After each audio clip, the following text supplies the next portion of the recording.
Good morning મિત્રો. ધોરણ 9 વિષય વિજ્ઞાન પ્રકરણ 9 બળ તથા ગતિના નિયમો. તો મિત્રો આપણે એમાં ઉદાહરણના જે પણ દાખલાઓ હતા એ બધા આપણે સમજી ચૂક્યા છીએ.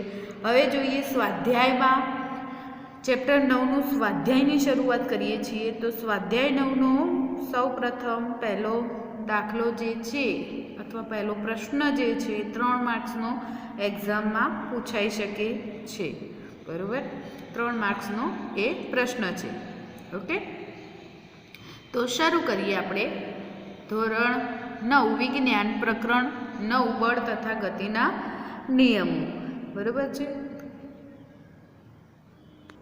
તો જોઈએ પ્રથમ દાખલામાં શું કહ્યું છે કે કોઈ પદાર્થ શૂન્ય અસંતુલિત બાહ્ય બળ અનુભવે છે. મતલબ કે અસંતુલિત પરિબળ છે.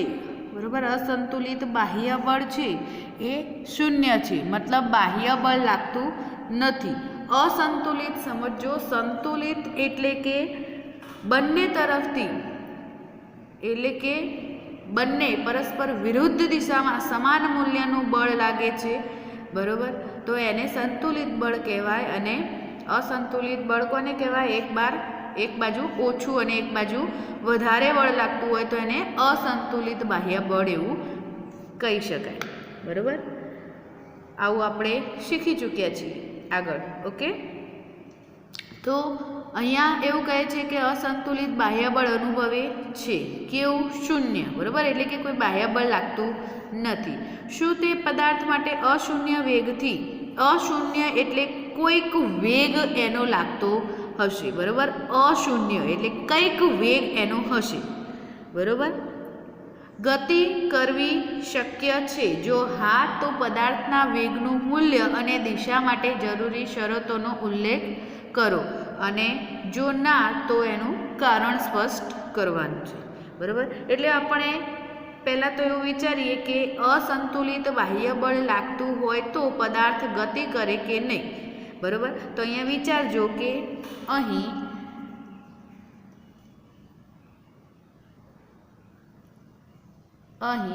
F બરાબર 0 છે. બરાબર, એ આપેલું છે આપણને કે અસંતુલિત જે બાહ્ય બળ છે એ કેવું છે? શૂન્ય છે. બરાબર, તો ગતિના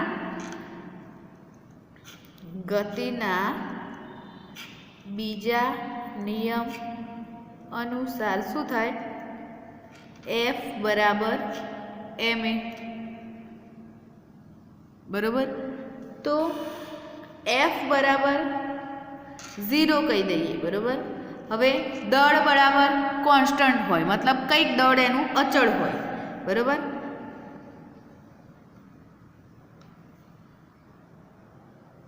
તો જો આ 0 લેવું હોય તો આપણે આખું પદ 0 લેવું પડે, તો જ આપણે આને 0, આના બરાબર આ 0 છે એવું કહી શકીએ. બરાબર, તો અહીંયા લખી શકીએ કે અહીં પ્રવેગ એ બરાબર 0 થાય. બરાબર, એટલે આના ઉપરથી શું કીધું કે અહીંયા અસંતુલિત બાહ્ય બળ જો શૂન્ય હોય તો અહીંયા પ્રવેગ પણ શૂન્ય થાય. બરાબર, ઓકે, તો પ્રવેગ અહીંયા શૂન્ય થયો એનો મતલબ શું થયો કે પ્રવેગમાં થતો ફેરફાર એ કેવો છે? શૂન્ય થશે.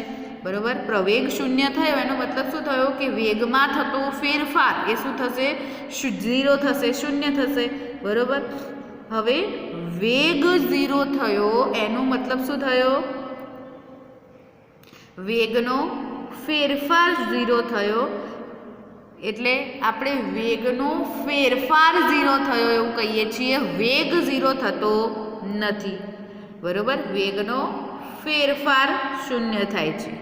બરાબર, માનો કે કોઈ પદાર્થ સુરેખ પથ પર અચળ વેગથી ગતિ કરી રહ્યો છે. બરાબર, તો એના વેગમાં ફેરફાર થતો નથી, પરંતુ એનો વેગ કંઈક છે, શૂન્ય નથી. બરાબર, જ્યારે કોઈ પદાર્થ સુરેખ પથ પર ગતિ કરે છે, અચળ પ્રવેગથી ગતિ કરે છે, તો એના વેગમાં ફેરફાર થતો નથી. એનો મતલબ કે વેગ શૂન્ય નથી, એનો કંઈક તો વેગ હશે જ તો જ એ ગતિ કરે છે. બરાબર, વેગમાં ફેરફાર નથી થતો એનો મતલબ કે વેગ શૂન્ય નથી. બરાબર, તો અહીંયા લખી શકીએ કે અહીં પ્રવેગ શૂન્ય છે. એનો મતલબ શું થયું કે અહીંયા લખીએ, એનો મતલબ એવો થાય કે વેગમાં થતો ફેરફાર કેવો છે? શૂન્ય છે, નહીં કે વેગ શૂન્ય. બરાબર, વેગમાં થતો ફેરફાર શૂન્ય છે, નહીં કે વેગ શૂન્ય નથી. બરાબર, એટલે અહીંયા લખી શકીએ કે જો પદાર્થ પહેલાથી જ સુરેખ પથ પર અચળ ઝડપથી અથવા અચળ વેગથી, બરાબર, અહીંયા દિશા એક જ છે તો આપણે અચળ ઝડપથી અથવા અચળ વેગ પણ કહી શકીએ. બરાબર, તો અચળ ઝડપથી ગતિ કરતો હોય તો ન્યૂટનની ગતિના પ્રથમ નિયમ મુજબ અહીંયા લખું છું મુજબ તે પદાર્થ પોતાની અચળ ગતિ જાળવી રાખશે. એટલે કે એના વેગમાં કોઈ જ ઘટાડો થશે નહીં. પણ અહીંયા આપણને પ્રશ્નમાં શું પૂછ્યું છે કે અસંતુલિત બાહ્યબળ જો શૂન્ય લાગે છે તો પણ એનો વેગ શૂન્ય છે કે નહીં? તો નથી. તો એનો મતલબ છે, તો આપણો એનો પ્રશ્નનો જવાબ આપણે માગ્યું છે કે હા કે ના. બરાબર, તો આપણે શું કહીશું? આપણો જવાબ છે હા. બરાબર, કે હા, આવું શક્ય છે. બરાબર, અને આપણને એવું કહ્યું છે કે જો હા તો વેગનું મૂલ્ય અને દિશા માટે જરૂરી શરતોનો ઉલ્લેખ કરો. તો કઈ કઈ શરતો છે? તો કે એવી કેવી શરતો છે કે અચળ વેગી ગતિ જાળવી રાખશે. બરાબર, તો એના માટેની જરૂરી શરતો આપણે એવું લખીએ કે અચળ ગતિ માટે જરૂરી શરતો. બરાબર, અચળ ગતિ ક્યારે? જ્યારે બાહ્ય અસંતુલિત બળ 0 હોય ત્યારે એ અચળ ગતિ કરે છે. હવે એની શરતો જોઈએ તો કે જો પદાર્થ સુરેખ પથ પર, બરાબર, સુરેખ પથ પર અચળ વેગથી અને એક જ દિશામાં, બરાબર, એટલે કે પદાર્થ કમ્પલસરી એ સુરેખ પથ પર અચળ વેગથી,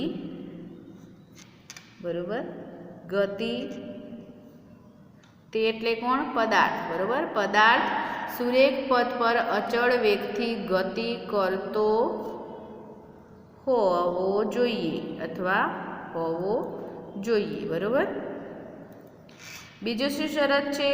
તો પદાર્થ છે એ ગતિ વખતે પોતાના વેગની દિશા પણ બદલાવી જોઈએ નહીં. જો વેગની દિશા બદલાય તો પણ પ્રવેગ કહેવાય, પણ અહીંયા પ્રવેગ આપણે શું લીધો છે? શૂન્ય લીધો છે. બરાબર, તો એની દિશા પણ બદલાવી જોઈએ નહીં. બરાબર, કેમ? દિશા બદલાય તો પ્રવેગ કઈ રીતે બદલાય? તો આપણે આગળ ભણી ગયા. પ્રવેગ એ કોના ઉપર આધાર રાખે? તો પ્રવેગ એ મૂલ્ય અને દિશા બંને ઉપર આધાર રાખે છે.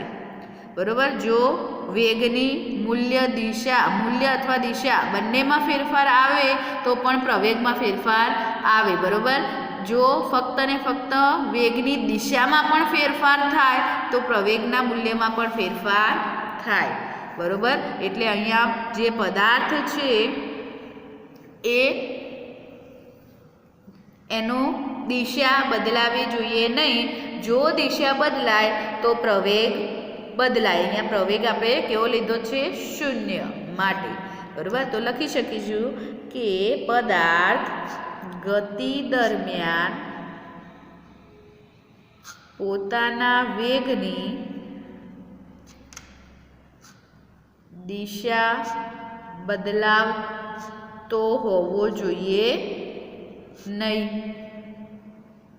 બરાબર, તો આ થઈ બીજી શરત. હવે ત્યારબાદ આપણે જોવા જઈએ તો ત્રીજી શરત. તો એનું ઉદાહરણથી થોડી સમજીએ કે આપણા પાસે કોઈ દડો છે, એ દડાને આપણે રગડાવીએ સીધો જ. બરાબર, તો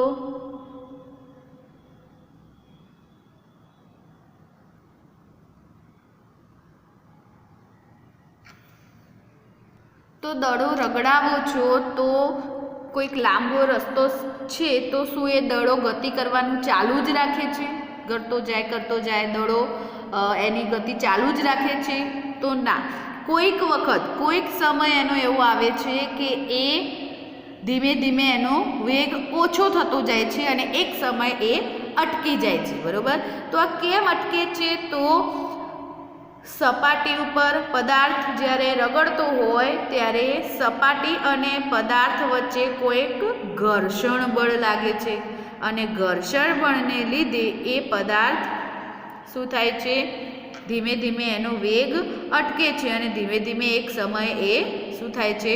અટકી જાય છે. બરાબર, હવે અહીંયા આ દાખલામાં જે પદાર્થ આપણે લીધો છે એને પ્રવેગી ગતિ કરાવવાની નથી, એટલે કે આપણે પ્રવેગ કેવો રાખવાનો છે? શૂન્ય રાખવાનો છે. બરાબર, આપણે અચળ વેગથી ગતિ કરતો હોય એવો પદાર્થ હોવો જોઈએ. બરાબર, અને બાહ્ય બળ પણ કોઈ આપવાનું નથી. બરાબર, અસંતુલિત બાહ્ય બળ પણ કેવું લીધેલું છે? આપણે શૂન્ય લીધેલું છે. તો અહીંયા આપણે શું કરવું પડે? ઘર્ષણ બળ લાગે છે એને હટાવવું પડે. બરાબર, એટલે કે સપાટી અને પદાર્થ તથા માનો કે આપણે ગતિ કરીએ છીએ તો આપણને હવાનું ઘર્ષણ બળ પણ લાગે. બરાબર, સાયકલ લઈને જતા હોય અને સામેનું એની વિરુદ્ધ દિશામાં જો ખૂબ પવન હોય, બરાબર, તો આપણને સાયકલ ચલાવવામાં મુશ્કેલી પડે છે. બરાબર, પેન્ડલ વધારે મારવા પડે છે.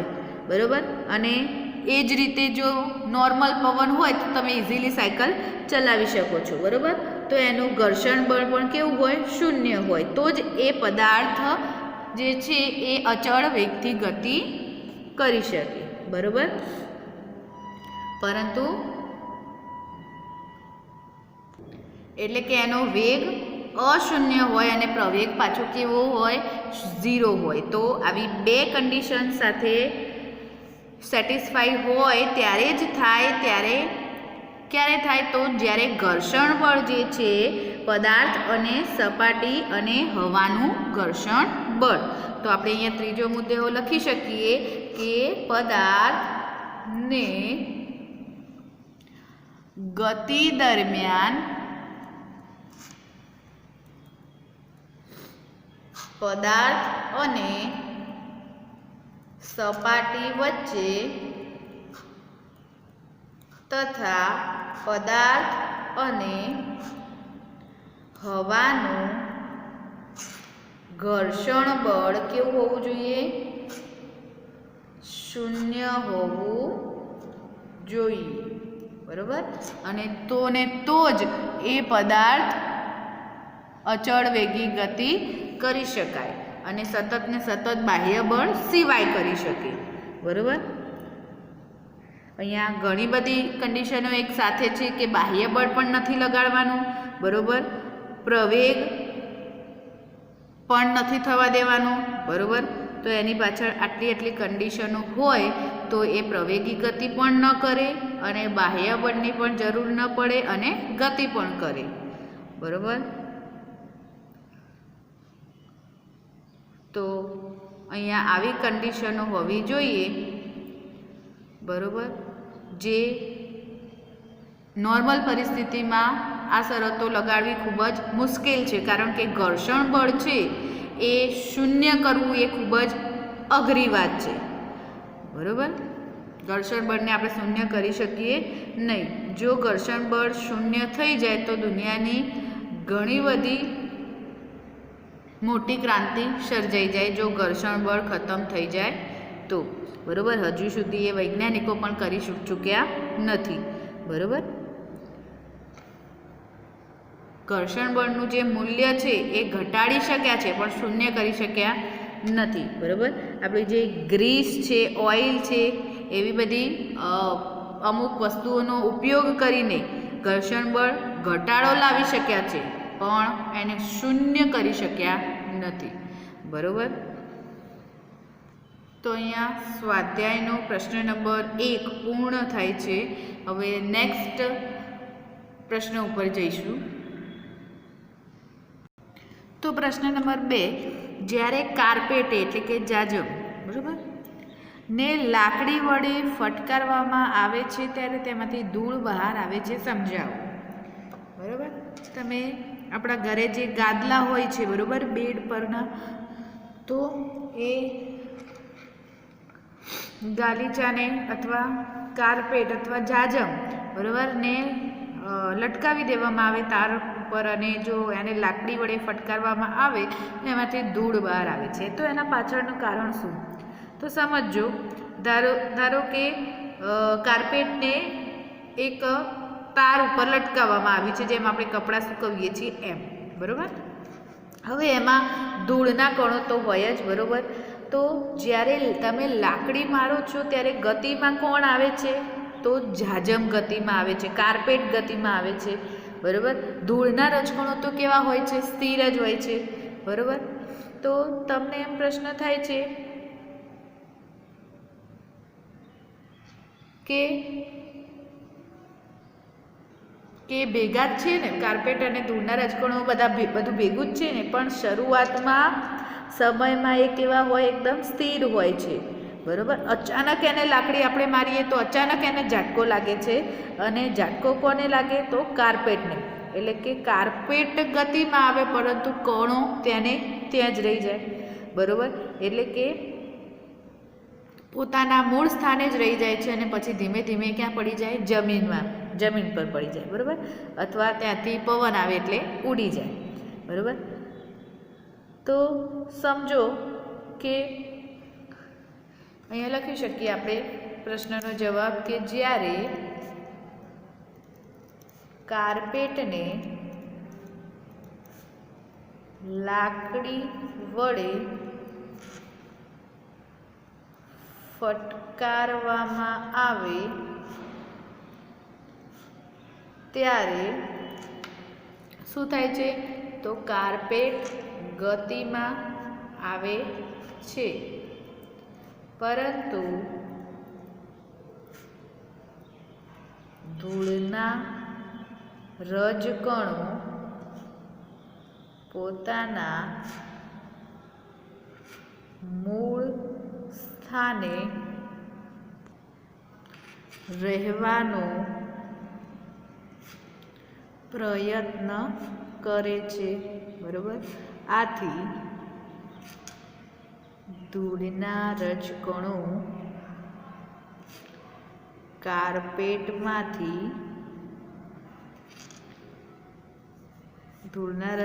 કાર્પેટમાંથી છૂટા પડી જમીન પર નીચે પડે છે. અને આ કયો નિયમ?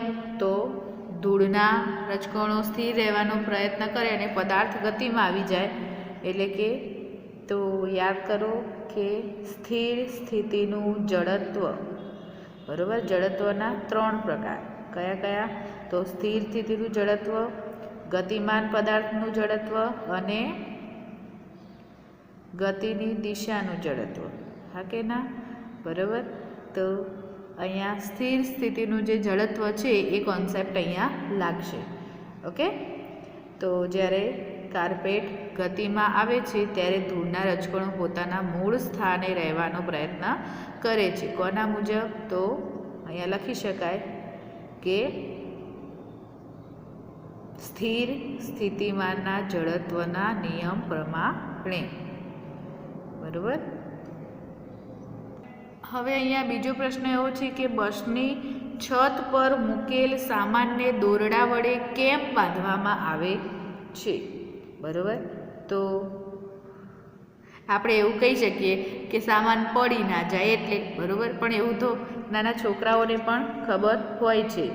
બરાબર, તો પડવાના કયા કયા કારણો છે એ આપણે અહીંયા સમજવાનું છે કે બાંધવામાં આવે છે તો પડવાના કયા કયા કારણો છે, તો આપણે હમણાં જ ભણી ગયા છીએ કે જડત્વના 3 પ્રકાર કે સ્થિર સ્થિતિનું જડત્વ, ગતિમાન પદાર્થનું જડત્વ અને ગતિની દિશાનું જડત્વ.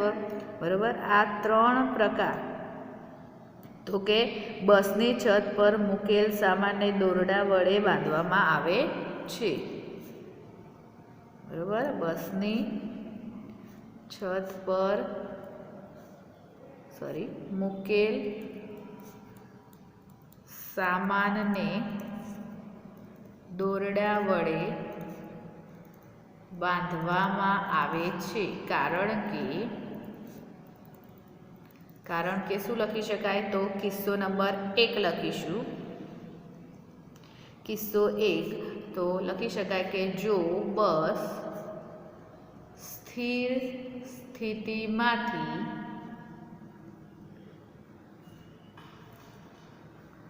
ડ્રાઈવર દ્વારા અચાનક ગતિમાં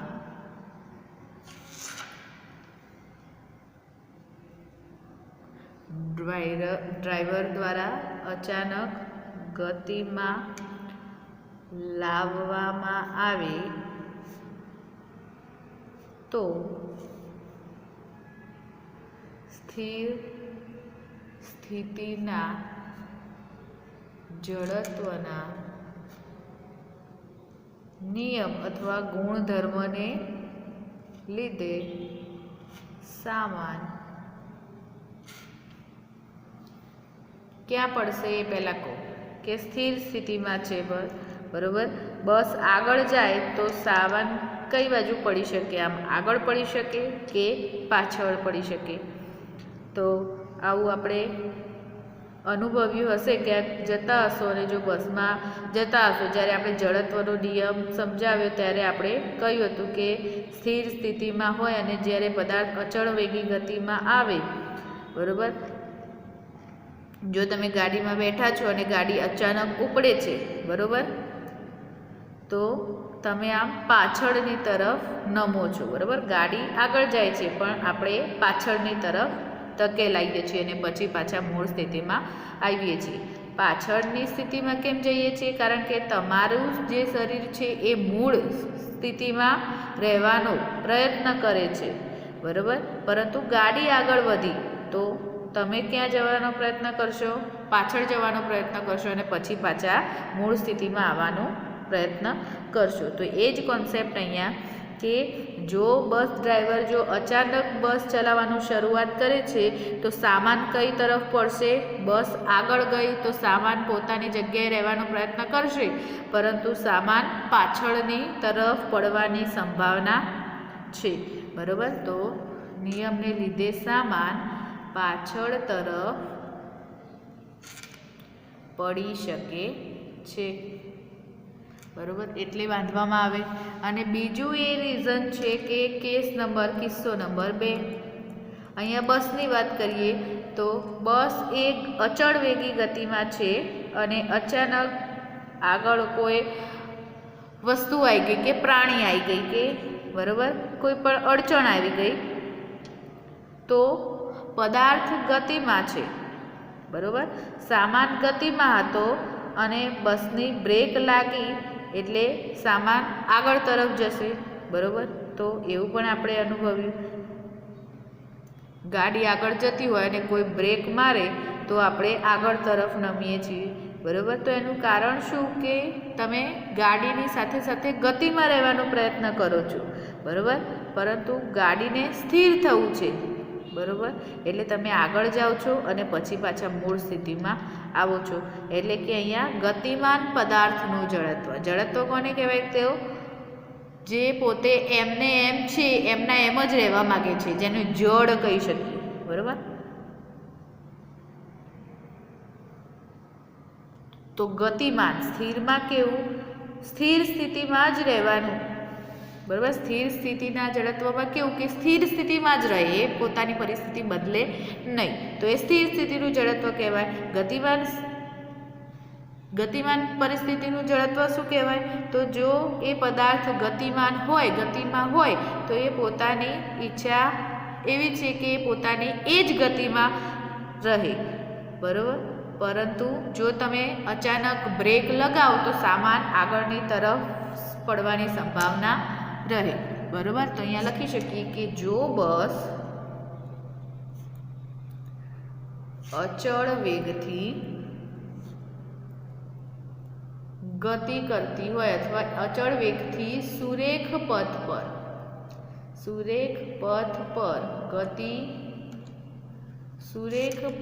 પર ગતિ કરી રહી હોય અને ડ્રાઈવર દ્વારા જો અચાનક બ્રેક મારવામાં આવે તો જ ગતિમાન પદાર્થના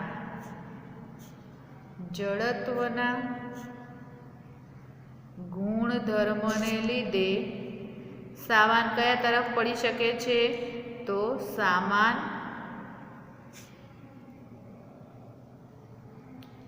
આગળ તરફ પડી શકે છે, બરોબર. તો હવે ત્રીજો કેસ પણ છે, તો એ ત્રીજો કેસ કયો હશે, તો અહીંયા કિસ્સો 3 કે 4 વ્હીલમાં બેઠા છો તમે અને તમારા કોઈ ફાધર કે કોઈ પણ હોય ડ્રાઈવર સીટ પર જે ડ્રાઈવ કરતું હોય એણે ટર્ન લીધો, બરાબર. એટલે કે તમે એ ગાડીએ જે બાજુ ટર્ન લીધો એની તમે વિરુદ્ધ દિશામાં તમે નમો છો, બરાબર. ધારો કે જમણી બાજુ ટર્ન લીધો હોય તો તમે કઈ બાજુ નમશો, ડાબી બાજુ નમશો, બરાબર. ધારો કે પર્વતોવાળો રસ્તો હોય પર્વતોવાળો રસ્તો હોય આબુ જેવો, બરાબર, કે આમ વળાંકવાળો રસ્તો હોય, વારે ઘડીએ વળાંક આવતો હોય, બરાબર. તો ઘડીકમાં જમણી બાજુમાં ટર્ન લીધો હોય તો આપણે કઈ બાજુ નમશું, ડાબી બાજુ નમશું. જો ડાબી બાજુ ટર્ન લીધો હોય તો આપણી બાજુ કઈ બાજુ નમશું, જમણી બાજુ નમીશું, બરાબર. તો જે બાજુ વાહન જશે એની વિરુદ્ધ દિશામાં આપણે નમીશું, બરાબર. એટલે કે એનું કારણ શું, તો આપણે જોઈ ગયા કે તમે જે દિશામાં ગતિ કરો છો એ દિશામાં જ તમારે ગતિ કરવી છે, પરંતુ વાહન ટર્ન લે છે, વળી જાય છે, બરાબર. અને તમે સીધા રહેવાનો પ્રયત્ન કરો છો, બરાબર.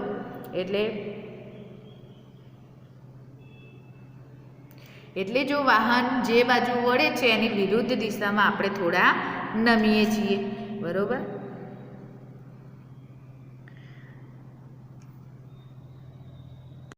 એટલે અહીંયા લખી શકીએ જો બસ ડ્રાઈવર દ્વારા અચાનક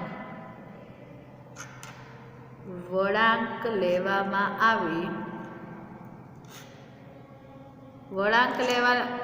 આવે એનો મતલબ શું, તો લખી શકાય કે બસની ગતિની દિશા બદલાવવામાં આવે, બરાબર. તો સામાન કઈ દિશામાં ફેંકાશે, તો કઈ દિશામાં ફેંકાઈ જઈ શકે છે સામાન, તો વળાંકની દિશાની વિરુદ્ધ દિશામાં, બરાબર. જો વળાંક જમણી બાજુ લે તો સામાન ડાબી બાજુ ફેંકાઈ શકે છે, અને જો વળાંક બસ આમ ડાબી બાજુ લે તો એ જમણી બાજુમાં ફેંકાઈ શકે છે, બરાબર. તો સામાન વળાંકની દિશાની વિરુદ્ધ બાજુએ પડી શકે છે, બરાબર. સમજાય છે? ઓકે. તો સામાન પડે છે તો એના પડવાના પણ આ 3 કિસ્સાઓ છે, બરાબર. એનાથી બચવા માટે સામાન બાંધવામાં આવે છે, બરાબર. ઉપયુક્ત કારણોથી સામાનને